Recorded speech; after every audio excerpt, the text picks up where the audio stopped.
Villains are destined to die. Chapter 10. And you aren't going to be the male lead I'll choose. See an ending with, so don't you worry. I once again told him to take his mind off this matter. So you don't need to mind my business, Reynold. I'll take care of my business myself. Just take your mind off my things, insult me or whatever, and leave. I have to take a shower. Can you leave now? I said, glimpsing at the room door. Reynold frowned. I was surprised because it was an expression I've never seen in the game before. And at the same time, my heart dropped in a sudden thought that was brought up in my mind. Wait, is the interest level going to drop lower now? No dash. I didn't act like how Penelope did in front of Reynold. Instead, I carefully chose the words he would accept, but why? It was then.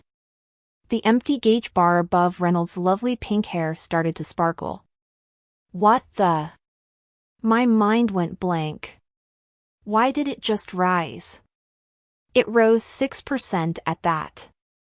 I was dumbfounded as I kept looking back and forth at the gauge bar and Reynold. It was then when Reynold opened his mouth and muttered. I'm the idiot here to show consideration for you even for a short moment. The blue eyes that glared at me seemed to hold heavy sadness. He walked towards the door after finishing his sentence. I was probably seeing things. I decided that it was me seeing things while watching him leave the room. Thud dash. The door slammed shut and silence followed soon after that. I supported myself leaning an elbow on the table and started to think. Something felt weird. It was not bad seeing the characters, whom I thought I had no hopes in, interest rate rising with my own two eyes. Are my lines better now with the choices turned off? Since not all of the interest rate of the brothers who hates me dropped to a negative. I should keep it off all the time. I stood up from the spot after deciding on that. It wasn't a lie when told Reynold that I had to shower. While pulling on a string that signals the maids to come up, a thought went through my head. That I couldn't call Reynold a negative anymore. The timeout that seemed as if it would last forever stopped sooner than I thought it would. An invitation from the palace? Yes, lady. The eldest young master told me to tell the lady to prepare for it. The eldest Yoon. No, the eldest brother did? I stopped myself from calling him the eldest young master like how the workers here calls him and reminded myself to call him the eldest brother in front of them. I was this family's daughter, the youngest member after all.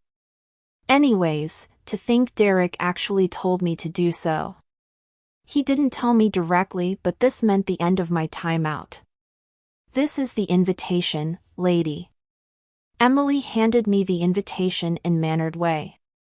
The name Penelope was written on the paper that had the golden dragon that was the symbol of the royals drawn on it.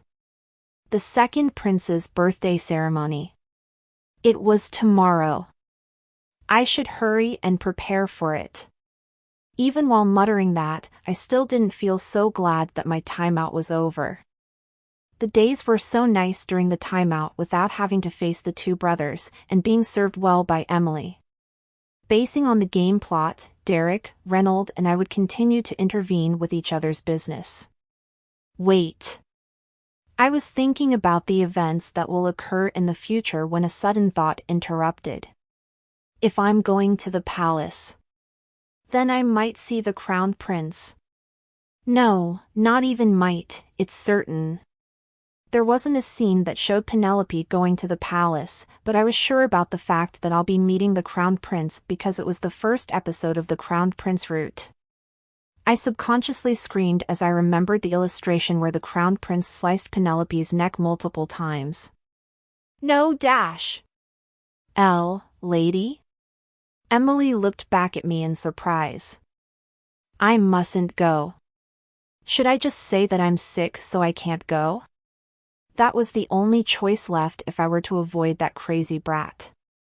I panicked as I asked Emily, who looked down, probably thinking if she did anything wrong. Emily. Is father also attending the ceremony tomorrow?